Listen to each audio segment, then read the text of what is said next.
From broke to billionaire. 5 strategies billionaires use to get rich. Anybody in this world can be rich, regardless of the present economic condition. Anyone in this universe can be rich if things go as planned. But the real hurdle is to stay wealthy. In this modern era, we have seen numerous billionaires shattered to dust from being extraordinarily rich. We often say a comeback is always better than a setback. What strategies do billionaires take to bounce back? So, what exactly does it take to become a billionaire? Becoming a billionaire is a lofty goal. Some may find their success through educational, economic, or opportunistic advantages, while others comprehend to take calculated risks, deploy their capital advantageously, and develop their personal creativity. On the other hand, some people lose out on the chance to become wealthy because they hurry success or don't have a long-term plan. If you're already a business owner or an entrepreneur, it's just a matter of adapting. Not only do we adapt to survive, but we must also adapt to thrive. Most of us obviously think that it's impossible to go from poor to billionaire, but it's been done repeatedly. Renowned people, including Francois Pinault, Howard Schultz, Shahid Khan, Do-Won Chang, Ralph Lauren, Roman Abramovich, Oprah Winfrey, Larry Ellison, and Moed Eltrad were once flat broke, but they all became billionaires yet again. In fact, there are 5 strategies that these billionaires have employed to go from being completely broke and without hope to conquering the globe. If you want to duplicate their success, the following tactics must be heeded and internalized. Number 1. Create something that adds an abundant amount of value to the world. The wealthiest and most successful individuals have contributed the most. Real riches are gained in this manner. Find a way to make the world better by adding extra value. This is not a temporary tactic. This requires time, but it also entails grasping chances when they present themselves. The founder of Patagonia, Yvon Chouinard, became extremely wealthy by making existing items better rather than inventing brand new ones. Even though Patagonia is a grand clothing retailer today, Chouinard's business filed into bankruptcy at the age of 50 due to the consequences of numerous litigations. However, Chouinard stayed the course, improved iterations of products to make them better for the circumstances, longer lasting and higher in quality. That is how Patagonia became such a giant. He significantly increased value. Number 2. Create a consumable product that people love.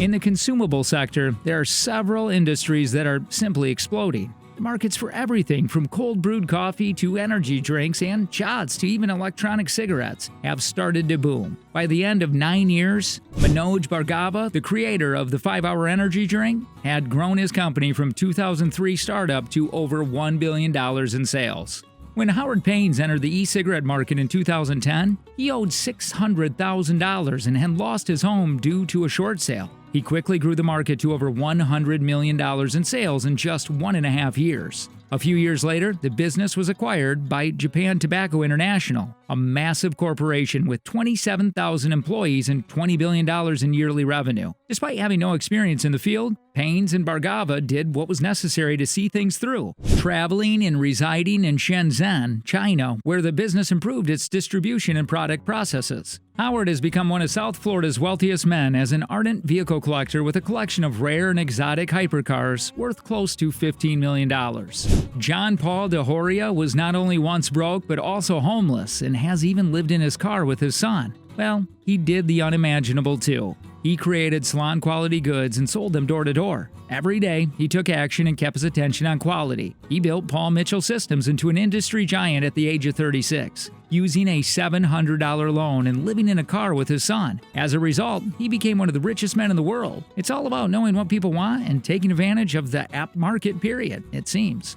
Number 3. Insert yourself as a service provider into a high-growth industry. Choose a sector with a lot of growth, then start offering services. Whatever the business, whether it's vacation rentals, e-commerce, financing, insurance, virtual reality, or anything else for that matter. Break into it by coming up with a novel way to offer the same service but better, more effectively, and more consistently. By creating a business that appeals to the wealthy, you can also discover a way to serve the rich directly. Find a way to accomplish something more efficiently than everyone else around you, whether that entails renting out exotic automobiles or private aircraft or working as a worldwide concierge for the ultra-wealthy like Anastasia Seabaum's quintessentially group.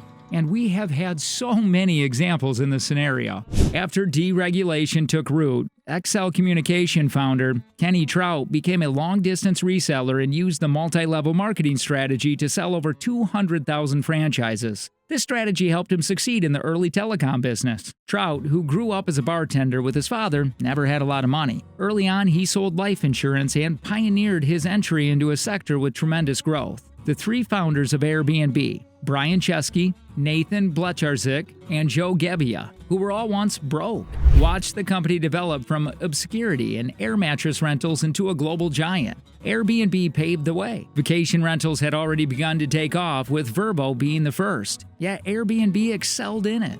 Number 4. Improved communication and online connections. Mark Zuckerberg increased connection and communication online, which helped him become one of the richest people on the planet. Currently, we all know about the success of Meta. But Mark Zuckerberg was never broke or poor. He hailed from an upper-class heritage. However, the tale of John Coombe, the creator of WhatsApp, is the most fascinating. Coombe, an immigrant from Ukraine where he was born, decided to collaborate with Brian Action to develop a communication app in 2007 while working at Ernst & Young. The app was released in January 2010 and was developed by the two of them. Coombe turned WhatsApp into a hugely successful messaging service that Facebook subsequently purchased for $19 billion, even though he had recently been rejected for a job there. Like other billionaires, Coombe capitalized on the emerging market and saw an opening others would have missed.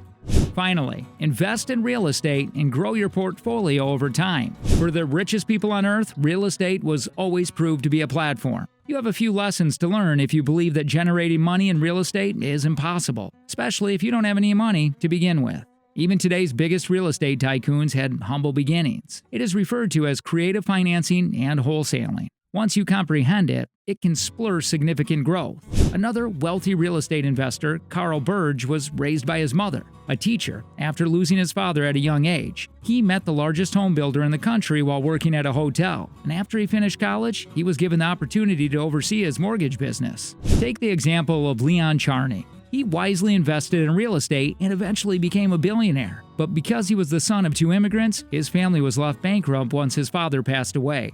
He had nothing, but he struggled to pay for both college and law school. So, the true goal is to focus on positive cash flow.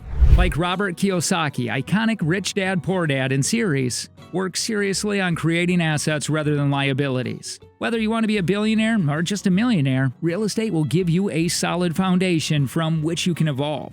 We've all been to Starbucks. The son of a high school dropout and a truck driver is the CEO of Starbucks, Howard Schultz. From the first official billionaire, John D. Rockefeller, the world has witnessed the rise of numerous rich individuals, and each one of them will have a fantastic story. But the bottom line is, while some billionaires started their journey via inheritance, many did not. Many of them earned their billions through inventing, investments, and entrepreneurship. Though it may end up being a dream for many, some have managed to make their dreams a reality. With that, we have come to the tail end of today's episode. Do share your thoughts in the comments, as we are eager to hear from you. Don't forget to subscribe to the channel and ring the bell icon so that you keep yourself updated on the best videos ever. Adios.